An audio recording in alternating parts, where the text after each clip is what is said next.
الحمد لله وكفى وسلام على عباده الذين اصطفى أما بعد فأعوذ بالله من الشيطان الرجيم بسم الله الرحمن الرحيم قال الله تبارك وتعالى في القرآن المجيد والفرقان الحميد أعوذ بالله من الشيطان الرجيم بسم الله الرحمن الرحيم يا أيها الذين آمنوا اتقوا الله وقولوا قولا سديدا يصلح لكم أعمالكم ويغفر لكم ذنوبكم ومن يطع الله ورسوله فقد فاز فوزا عظيما وقال النبي صلى الله عليه وسلم النكاح من سنتي وقال في موضع آخر فمن لم يعمل بسنتي فليس مني وقال في موضع آخر فمن رغب عن سنتي فليس مني أو كما قال تعالى صلى الله عليه وسلم۔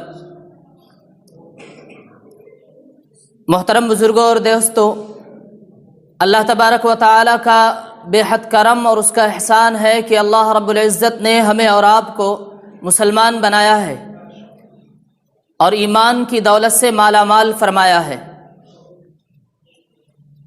یہ بات ہم اور آپ بخوبی جانتے ہیں اور بار بار یہ بات دہرائی جاتی ہے، بتائی جاتی ہے اور سنائی جاتی ہے کہ ایمان کی قیمت اللہ تبارک و تعالیٰ کے نزدیک بہت زیادہ ہے، چجائے کہ ہم اپنے آپ کو جو ایمان والا ہم سمجھتے ہیں، اپنے آپ کو جو ایمان والا ہم کہتے ہیں، اس کی اہمیت کا اندازہ ہمیں ہو یا نہ ہو، لیکن اللہ تبارک و تعالیٰ کے نزدیک ہماری اور آپ کی اہمیت بہت ہے۔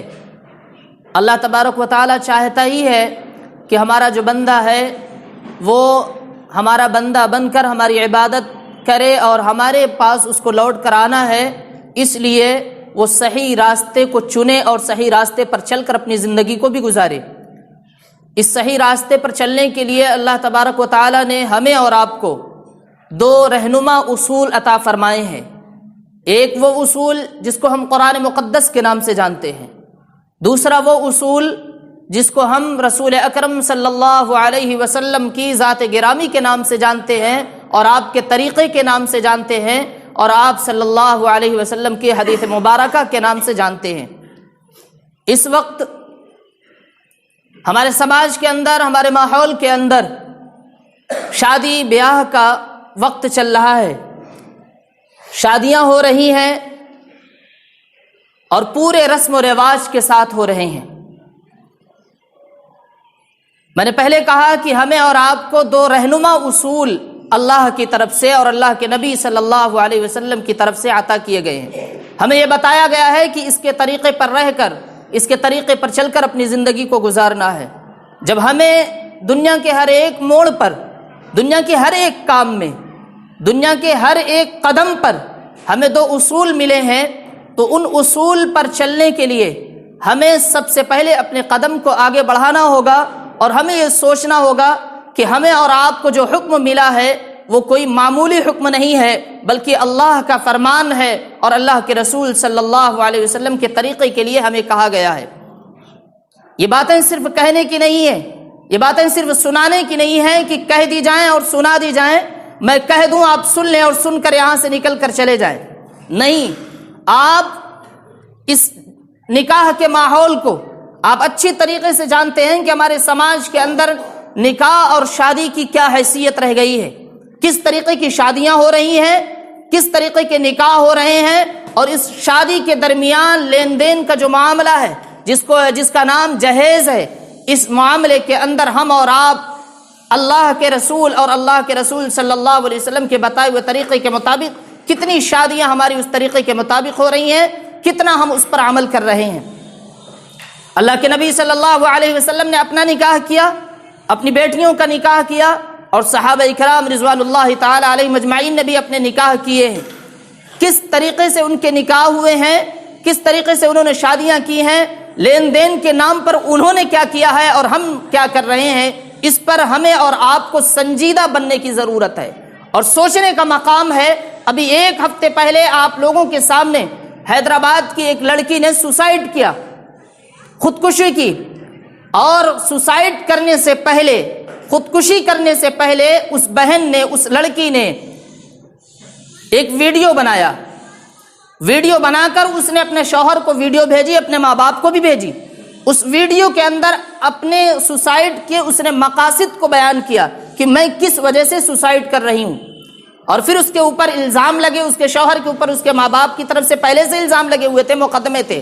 میں ان تمام چیزوں میں نہ جا کر کے جو مقدمہ ہوا ہے اور اس لڑکی نے، اس بہن نے جو الزام لگایا ہے، اس پر آپ کے سامنے میں روشنی ڈالنا چاہتا ہوں اور آپ کو اس پر متنبہ اور آگاہ کرنا چاہتا ہوں کہ آپ بھی اپنی شادیوں کو دیکھیں اور اپنی بہنوں کی، اپنی بچیوں کی شادیوں کو دیکھیں، اپنی شادی کو دیکھیں اور رسول اللہ صلی اللہ علیہ وسلم کے طریقے کو دیکھیں کہ ہم کس ماحول میں پل رہے ہیں، ہم کس ماحول میں بڑھ رہے ہیں اور ہمیں حکم کیا ملا تھا، ہمیں کرنے کے لیے کیا کہا گیا تھا۔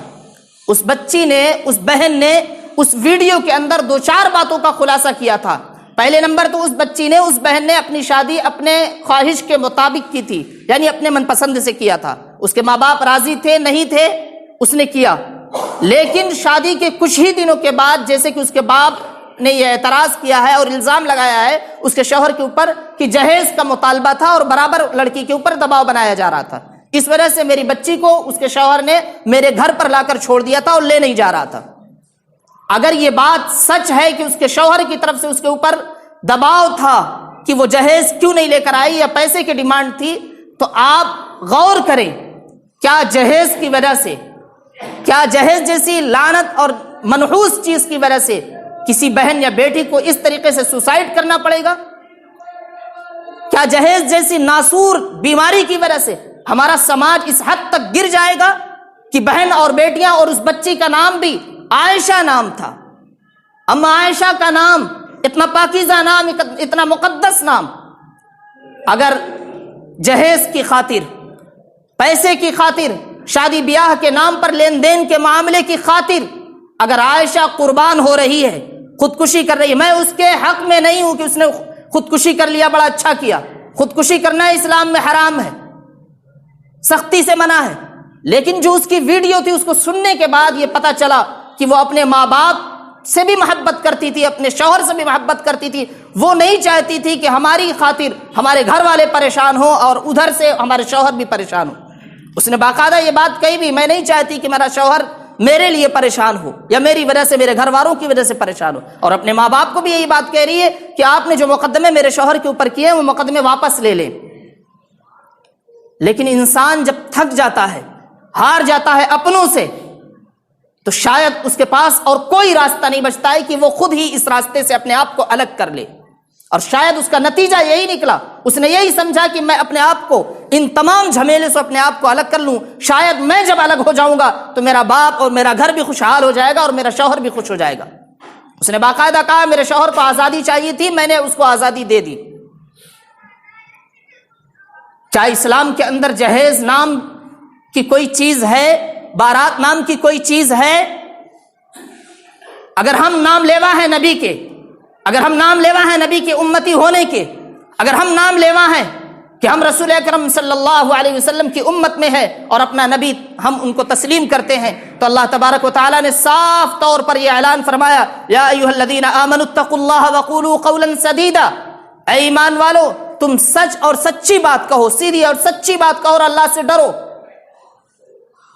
یا ایھا الذین آمنوا اتقوا اللہ، اے ایمان والو تم اللہ سے ڈرو اور سیدھی اور سچی بات کہو۔ ہم کتنی سیدھی اور سچی بات کرتے ہیں، منہ پر تو ہم یہ کہتے ہیں کہ شادی بیاہ کے لین دین میں ہمیں کچھ نہیں چاہیے، ہمیں کسی چیز کی ضرورت نہیں ہے، اللہ نے ہمیں بہت کچھ دیا ہے، لیکن پسے پردہ، پیٹھ کے پیچھے اور پردے کے پیچھے سے جہیز کے نام پر ہم سب کچھ کے لیے تیار ہیں۔ بظاہر ہماری کوئی ڈیمانڈ نہیں ہوتی ہے، بظاہر ہم کسی چیز کے سوال نہیں کرتے ہیں، لیکن خواہش اور تمنا یہ ہوتی ہے کہ اتنا کم سے کم نقد مل جاتا، اتنے جہیز مل جاتے، اور حد تو یہ ہے کہ ہمارے سماج کا حال یہاں تک ہوتا جا رہا ہے کہ جہیز جیسی لعنت اور جہیز جیسی منحوس چیز کے چکر میں آج اس جہیز کی نمائش ہمارے سماج کے اندر کی جا رہی ہے۔ شادی سے پہلے 2-4 دن پہلے جہیز کی نمائش کی جاتی ہے، قنات اور تمبو لگا کر پورے جہیز کے سامان کو سوارا جاتا ہے، دکھایا جاتا ہے، بتایا جاتا ہے، پھر اس کے بعد لڑکے کے گھر پر اس کو رخصت کیا جاتا ہے۔ آپ اندازہ لگائیں، اور حد یہیں پر نہیں ختم ہوتی ہے، پہلے جہیز میں ضروریات زندگی کے کچھ سامان ہم یہ کہہ سکتے ہیں کہ رسول اکرم صلی اللہ علیہ وسلم نے اپنی بیٹی حضرت فاطمہ الزہرا رضی اللہ تعالیٰ عنہ کا نکاح جو کیا حضرت علی سے کیا.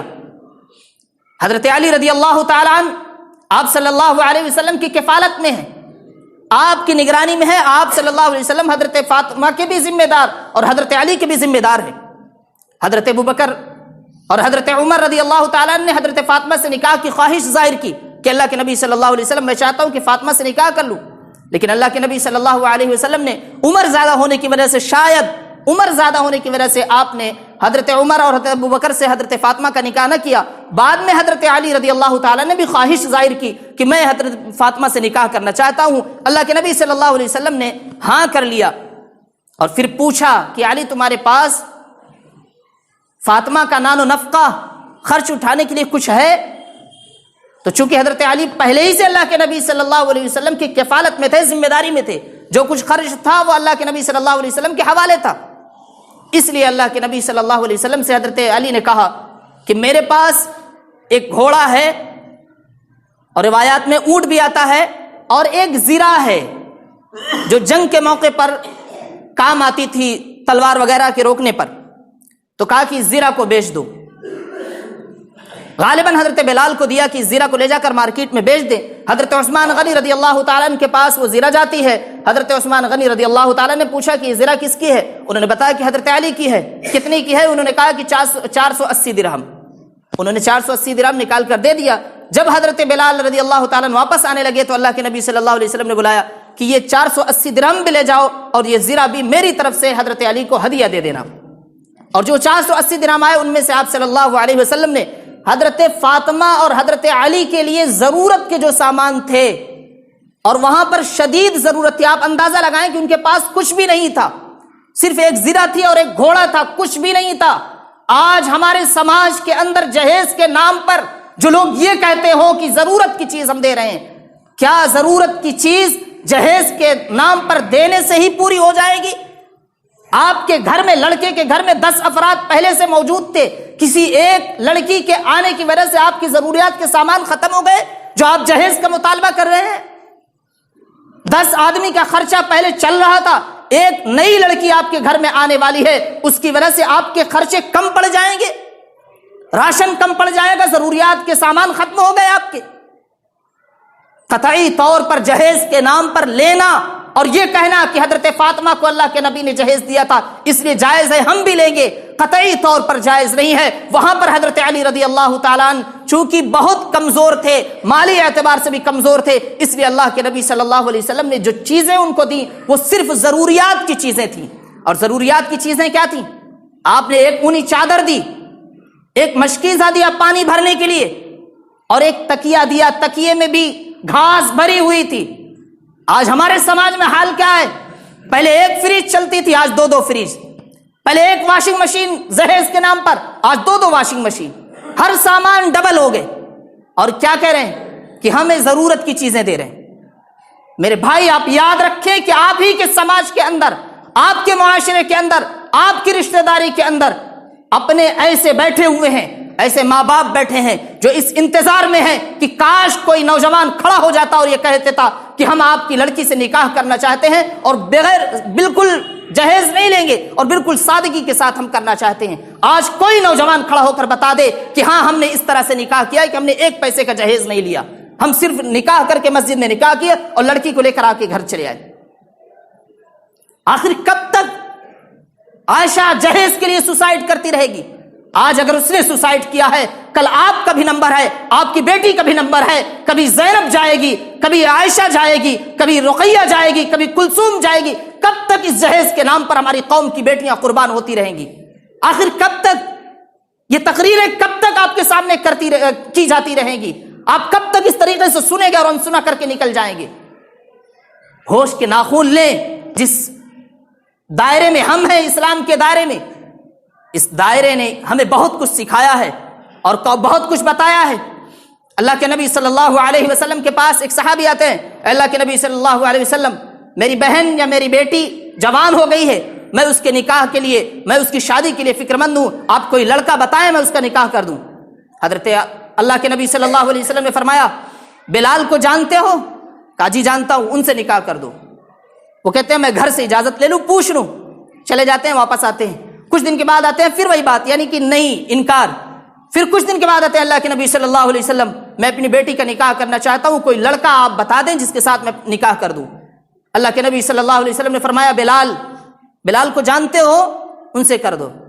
انہوں نے پھر وہی بات کی کہ میں گھر میں اجازت لے لوں۔ اس کے بعد تیسری بات پھر آتے ہیں، اللہ کے نبی صلی اللہ علیہ وسلم میری بچی جوان ہو چکی ہے یا میری بہن جوان ہو چکی ہے، اس کے نکاح کے لیے کوئی لڑکا تجویز کر دے، آپ بتا دیں میں اس کا نکاح کر دوں۔ اللہ کے نبی صلی اللہ علیہ وسلم نے اب بلال کا نام نہیں لیا، بلکہ اللہ کے نبی صلی اللہ علیہ وسلم نے فرمایا ایک جنتی لڑکا ہے، میں چاہتا ہوں کہ اس کے ساتھ نکاح کر دو، جس کے جنتی ہونے کی بشارت اللہ کے نبی صلی اللہ علیہ وسلم نے دنیا میں لی۔ پھر بلال کا نام لیا کہ یہ شخص جنتی ہے، اس کے ساتھ اپنی بہن یا اپنی بیٹی کا نکاح کر دو۔ وہ شخص فوراً راضی ہو گئے۔ اللہ کے نبی صلی اللہ علیہ وسلم نے یہ فرمایا بھی نکاح 3 وجہوں سے کرنا، 3 وجہوں سے نکاح کی جاتی ہے۔ ایک حسب و نسب، خاندان دیکھا جاتا ہے، ایک حسب و نسب یعنی خاندان دیکھا جاتا ہے کہ کس طریقے کا خاندان ہے، دوسرے نمبر پر مالداری دیکھی جاتی ہے، تیسرے نمبر پر دینداری دیکھی جاتی ہے۔ اللہ کے نبی صلی اللہ علیہ وسلم نے تیسرے نمبر کو ترجیح دیا اور فرمایا کہ دیندار سے نکاح کرنا۔ آج ہمارے سماج کا حال کیا ہے؟ دینداری سے مطلب نہیں ہے، ہمیں مطلب ہے تو صرف لڑکا دیکھنا ہے، ہمیں یہ دیکھنا ہے کہ لڑکا اپنے پیر پر کھڑا ہے یا نہیں کھڑا ہے، ہمیں یہ دیکھنا ہے کہ لڑکے کی سیلری کتنی ہے۔ اگر ادھر سے جہیز کا مطالبہ ہے تو دوسری طرف سے یہ بھی مطالبہ ہوتا ہے کہ لڑکا اپنے پیر پر کھڑا ہے یا نہیں، کماسود ہے کہ نہیں، کتنا کماتا ہے۔ میرے بھائی آپ ان چیزوں کو چھوڑ دیں، آپ اتنا دیکھیں کہ آپ کی لڑکی کو وہ لڑکا خوش رکھ سکتا ہے یا نہیں رکھ سکتا ہے، 2 وقت کی روزی روٹی کھلا سکتا ہے کہ نہیں کھلا سکتا ہے۔ اگر ہاں تو آپ اپنی بیٹی کا نکاح کر دیں۔ پہلے ہمارے یہاں 10-20 سال پہلے لوٹے تو ہمارے یہاں پہلے نکاح اس طریقے سے ہوا کرتے تھے کہ لڑکے کا نکاح یا پیغام جب جاتا تھا تو پہلے ننیحال پتہ کیا جاتا تھا، ددیحال پتہ کیا جاتا تھا، اس کے بعد اس لڑکے کے خاندان کو پتہ کیا جاتا تھا، دونوں طرف سے یہ چیزیں ہوتی تھیں۔ لیکن آج بڑے افسوس کے ساتھ یہ بات کہنی پڑ رہی ہے، صاف طور پر لڑکی والے بھی اور لڑکے والے بھی یہ بات کہتے ہیں کہ ہمیں صرف لڑکی سے مطلب ہے اور ہمیں صرف لڑکے سے مطلب ہے، باقی ہمیں کسی سے مطلب نہیں۔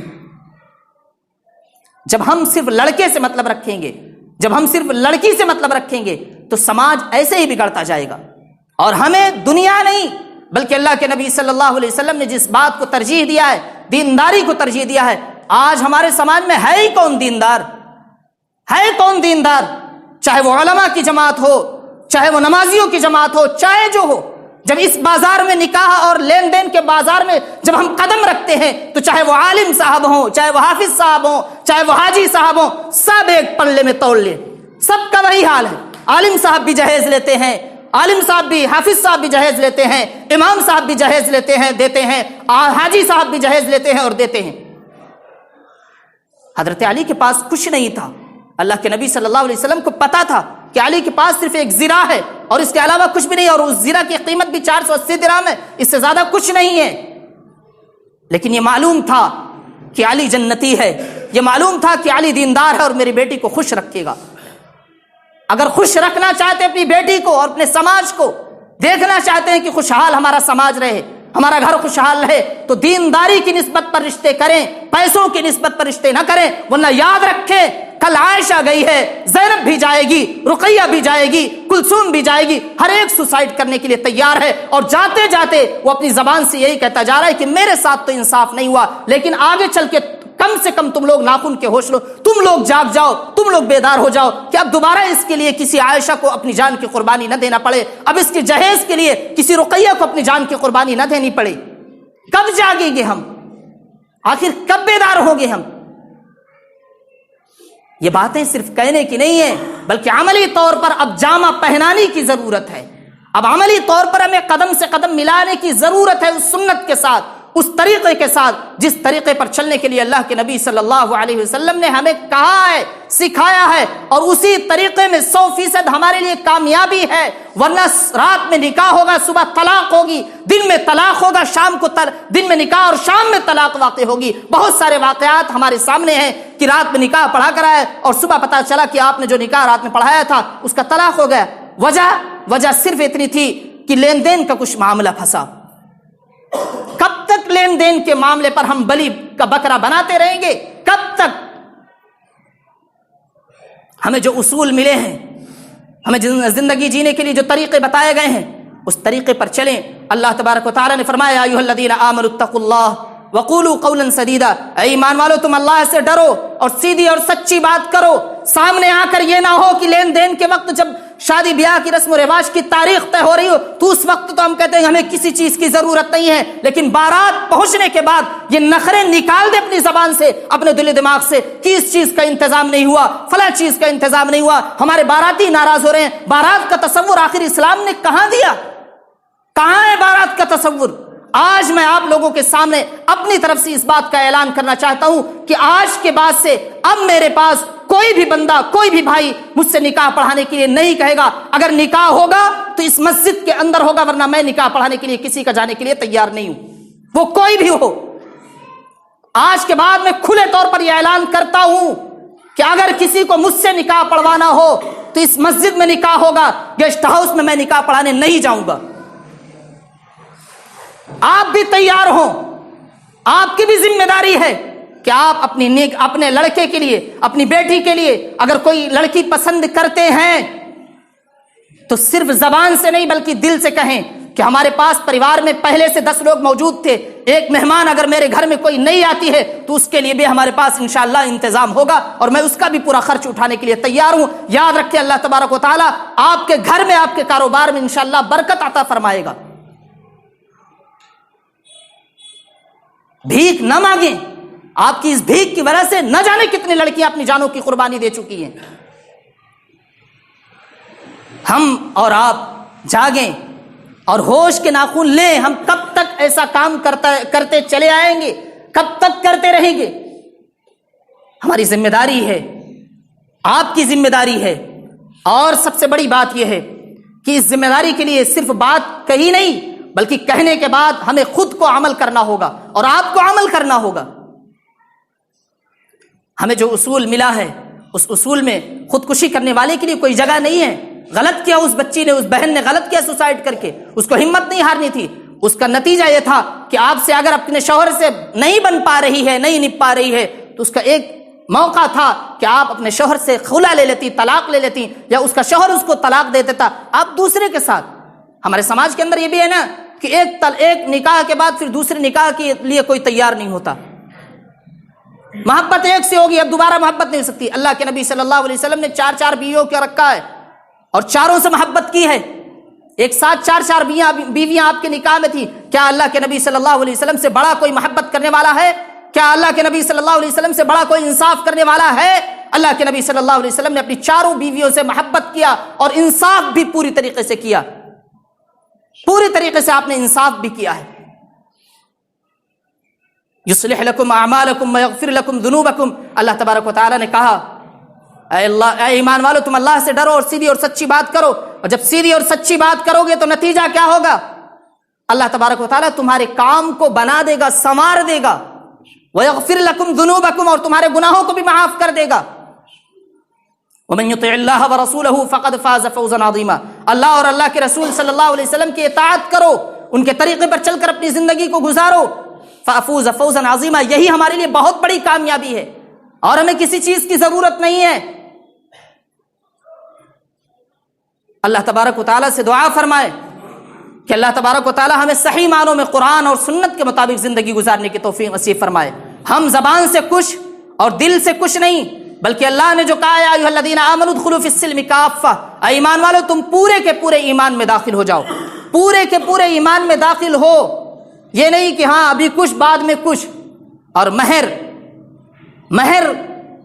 ادا کریں، مہر واجب ہے، مہر کا ادا کرنا واجب ہے، مہر مثل ادا کریں۔ مہر کی قیمت کیا ہو آپ تو کچھ پوچھتے ہی نہیں۔ ذمہ دار اگر کوئی سوسائڈ کر رہا ہے، کوئی ماحول خراب ہو رہا ہے تو ذمہ دار علماء ہوتے ہیں۔ مگنی آپ نے کیا، علماء سے نہیں پوچھا، امام صاحب سے نہیں پوچھا، اگر اس میں کچھ واقعہ ہو گیا، کچھ معاملہ بگڑ گیا تو ذمہ دار علماء ہو۔ آپ پوچھتے تو صحیح کہ منگنی کرنا چاہیے یا نہیں کرنا چاہیے، کیسے کرنا چاہیے، کیا لینا چاہیے، کیا دینا چاہیے، نہیں پوچھا آپ نے۔ مہر کے معاملے میں ہماری قوم کے اندر بزدلی ہے، آپ بزدل ہیں، جہیز تو مانگ سکتے ہیں لیکن مہر ادا نہیں کر سکتے۔ مہر پوچھا جاتا ہے مہر کتنا ہے، نقد دیں گے یا ادھار ہے، ادھار لکھ لیجئے، 10,000 15,000 ہم ڈی جے والے کو دے سکتے ہیں، 15,000 ویڈیوگرافر کو دے سکتے ہیں، لیکن مہر کے نام پر جب پوچھا جاتا ہے کہ مہر معجل یعنی نقد ہوگی یا ادھار ہوگی، تو اس پہ ہم بغلیں جھانکتے ہیں اور کہتے ہیں کہ لکھ لیجئے ادھار۔ مہر ادا کرنا واجب ہے، یہ بیوی کا حق ہے، وہ چاہے تو انکار کر دے کہ مجھے نہیں نکاح کرنا ہے بغیر مہر لیے ہوئے۔ حال کیا ہے؟ مرنے کے بعد کھڑے ہو گئے، سرانے کھڑے ہو کر مہر معاف کرا رہے ہیں۔ بہت سارے لوگ آئے پوچھنے کہ مہر معاف کرائی جاتی ہے، معاف کرا لے۔ معاف نہیں ہوتی ہے، بیوی خود سے کہہ دے کہ ہاں ہمیں نہیں ضرورت ہے، وہ الگ بات ہے، وہ الگ مسئلہ ہے، لیکن آپ کہیں کہ معاف کر دو، میں بھکاری ہوں، میں جہیز لے سکتا ہوں لیکن تمہارا مہر ادا نہیں کر سکتا، معاف نہیں ہوتی ہے۔ اور پھر مرنے کے بعد سرہانے کھڑے ہو کر معاف کی جائے گی؟ زندگی میں آپ نے نہیں معاف کروایا، نہ اس نے معاف کیا، اب مرنے کے بعد آپ معاف کروانے کھڑے ہوئے۔ کم سے کم 10 درہم یعنی 10 درہم چاندی جو ہوتی ہے، اتنا کم سے کم مہر ادا کرنا ضروری ہے، اس سے کم میں نکاح درست نہیں ہے، اس سے کم میں نکاح نہیں ہوگا۔ اور کوشش کریں، ویڈیوگرافر کی ضرورت نہیں ہے، پہلے ابا کی بھی شادی ہوئی، دادا کی بھی شادی ہوئی ہے، کوئی ویڈیوگرافر نہیں تھا، کوئی ویڈیوگرافی شادی کی نہیں ہوئی ہے۔ اسی پیسے کو بچا کر آپ اس بہو کو جو لے آ رہے ہیں، جس بیٹی کو لے آ رہے ہیں، اس کو مہر ادا کریں اور نقد ادا کریں، کوشش کریں کہ نقد ادا کریں، آپ اپنے خرچے کو کم کریں۔ 500 بارات لے جانے کی ضرورت نہیں ہے، لڑکی کے باپ کے سر پر بوجھ بنے اور وہاں جا کر وہ تمام باراتی آپ کے نخرے کریں کہ گرم کھانا چاہیے، یہ چاہیے، وہ نہیں، یہ سب کی ضرورت نہیں ہے۔ آپ نکاح مسجد میں سادگی کے سنت کے ساتھ کریں اور اپنی اس لڑکی کو رخصت کرا کے 2-3 لوگوں کو بھیج دیں، عورتوں کو بھیج دیں، اس لڑکی کو رخصت کرا کے اپنے گھر لے آئیں، دوسرے دن آپ سادگی کے ساتھ ولیمہ کر دیں اپنے گھر والوں کو لے کر۔ ضرورت نہیں ہے کہ 1000 لوگ ہوں گے، 1000 لوگوں کا خرچہ ہوگا تبھی نکاح اور ولیمہ ہوگا، نہیں، کم سے کم میں سمیٹیے۔ مہنگائی ہے، آپ دوسروں کا خیال رکھیں، غریبوں کا خیال رکھیں، اپنے رشتہ داروں میں بہت سارے غریب ہیں، ان کے نکاح کا انتظام اگر وہ نہیں کر پا رہے ہیں تو سماج کی ذمہ داری کے ناطے ہمارا فرض بنتا ہے کہ ہم اپنے رشتہ داریوں کے بھی نکاح میں شریک ہوں گے، ان کے خرچ کا بھی انتظام کریں گے۔ کیا ضرورت پڑی ہے کہ 1000 باراتی لے کر جائیں گے، 2000 کم سے کم لوگوں کا ولیمہ ہم کریں گے؟ نہیں بھائی، کل اس سب کا سوال آپ سے ہونا ہے۔ اللہ تبارک و تعالی نے فرمایا ان المبذرین کانوا اخوان الشیاطین، فضول خرچی کرنے والے وہ شیطان کے بھائی ہیں۔ یہ سب فضول خرچی ہے، چاہے وہ جہیز کے نام پر ہو، چاہے وہ آپ کا ولیمے کے نام پر ہو، چاہے وہ بارات کے نام پر ہو، چاہے وہ ویڈیوگرافی کے نام پر، جتنی بھی چیزیں آج شادی میں ہو رہی، الا ماشاءاللہ صرف نکاح جس وقت تک ہوتا رہتا ہے، بس وہ نکاح لگتا ہے کہ بس یہی اسلام کی ایک ضرورت تھی، باقی جتنی بھی چیزیں شاید ہو رہی ہیں وہ سب لایانی اور بیہودہ چیزیں، بیکار چیزیں ہیں۔ اسی لیے ہمارا سماج دن بدن گرتا جا رہا ہے اور ترقی نہیں کر پا رہا ہے۔ اللہ تبارک و تعالی ہمیں بھی، آپ حضرات کو بھی اور تمام امت مسلمہ کو صحیح معنوں میں قرآن اور سنت کے مطابق زندگی گزارنے کی توفیق نصیب فرمائے۔ وآخر دعوانا الحمدللہ رب العالمین۔